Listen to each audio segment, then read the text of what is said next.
Welcome to today's SeafoodNews.com video, sponsored by the Alaska Seafood Marketing Institute.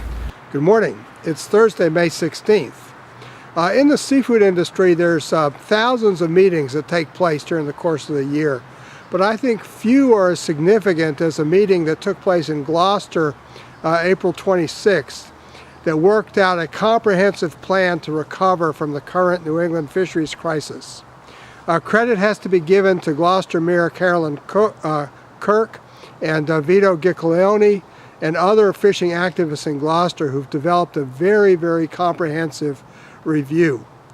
We were actually amazed when we saw the one-page summary of this plan, and it's our lead story today because it really takes a comprehensive approach to dealing with the issues of New England groundfish crisis, both long-term and short-term.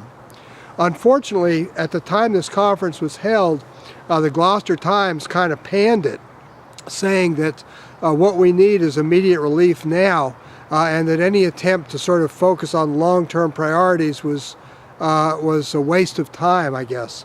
I think that is completely wrong. One of the major problems in generating support for fisheries relief and for meaningful reform and changes in the flexibility in Magnuson that we need is that people need to know where this is going to go in the future. In other words, if this industry is dead, why throw good money after bad?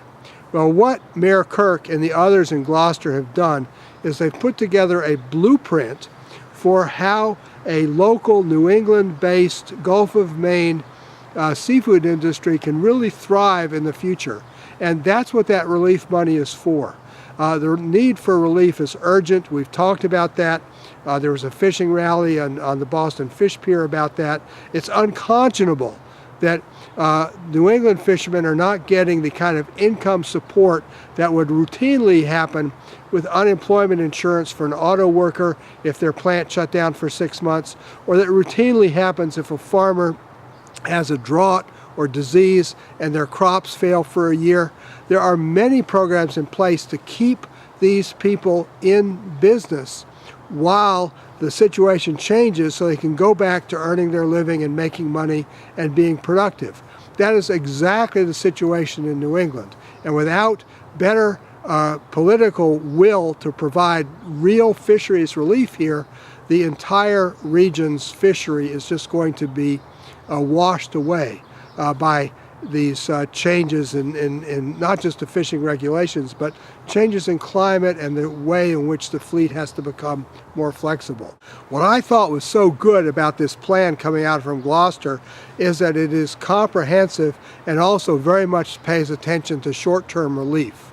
I think every NGO in the country should get behind this program because without the short-term relief and without the necessary support, nothing else is going to happen 4 or 5 years down the road. In stark terms, Portland and Gloucester are the last two major fishing ports in the Gulf of Maine. Probably one of them is going to survive. But if Gloucester, which is where the fleet seems to be going by choice, but if Gloucester doesn't survive, that's going to leave the Gulf of Maine to be fished mostly by distant water boats from New Bedford and further south. And the idea that local communities along the entire coastline from Cape Cod up to Eastport will not have access to their local fish is just a horrible future to contemplate. So I was excited by this Gloucester plan. I think it deserves political support in Washington. I think it deserves congressional support. I think it deserves support from other fishing organizations and councils around the country. And I think NOAA, the New England Council, and Congress need to work to make this happen as quickly as possible. In Lexington, Mass., this is John Sackton. Today's SeafoodNews.com video was brought to you by the Alaska Seafood Marketing Institute. Alaska has been protecting wild and sustainable seafood for generations and adheres to the most recognized and internationally accepted set of guidelines written by the United Nations Food and Agriculture Organization. For recipes and additional information, visit wildalaskaflavor.com.